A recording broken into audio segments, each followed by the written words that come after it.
Praise దలాడండి. ఈరోజు కొన్ని మాటలు చెప్పడానికి దేవుడు కృప చూపించాడు. ఒక అడవిలో ఒక చెట్టు ఉందంట. ఆ చెట్టు మీద ఎన్నో కప్పలు నివసిస్తూ ఉండేవి.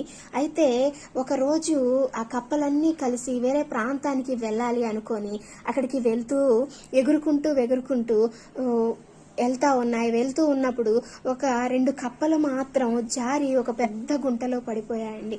ఆ పడిపోయినప్పుడు ఈ వెళ్తూ ఉన్న కప్పలు వాటిని చూసి, మీరు ఇంకా పైకి రాలేరు, మీరు పైకి రావడం మీకు చేత కాదు, ఎవరు పైకి మిమ్మల్ని తీయము కూడా అని వాళ్ళని గాయపరుస్తూ బాధపరుస్తూ కృంగదీస్తూ మాట్లాడుతూ ఉన్నాయండి వెళ్తూ ఉన్న కప్పలు.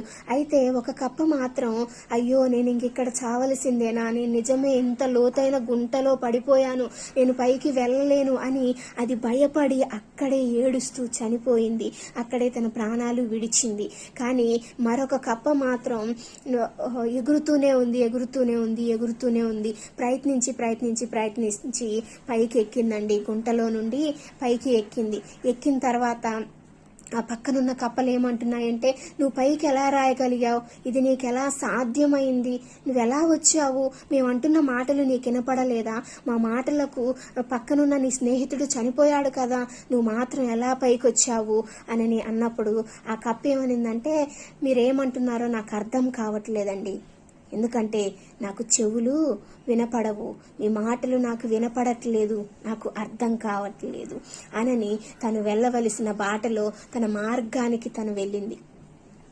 ఇప్పుడు చాలామంది మనలో కూడా మనం వెనకబడాలని, మనం ఓడిపోవాలని, మనం పడిపోతే చూడాలని, నాశనమైతే సంతోషించాలని, మనల్ని పైకి లేవకుండా కృంగదీయాలని చూసేవాళ్ళు అనేక మంది ఉంటారు. కానీ నీవు మాత్రం వారి మాటలు పట్టించుకోకుండా ఒక చెవిటి వాడివలే నువ్వు నీ చెవులను మూసుకొని, చెవిటి వాడివలే వారి మాటలు పట్టించుకొనకుండా నీ మార్గమునకు నువ్వు చేరాలి. నీవు చేయవలసిన పనిలో ముందుకు సాగాలి. వాక్యం ఏం చెప్తుందో తెలుసా?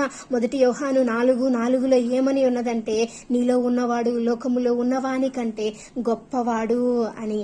నిజమేనండి, మనలో ఉన్నవాడు గొప్పవాడు. నీవు చేరవలసిన గమ్యానికి చేరాలంటే ఈ లోకంలో ఉన్న వారి వైపు చూడకుండా నాలో ఉన్న దేవుని వైపు మనము చూసి ముందుకు సాగాలండి.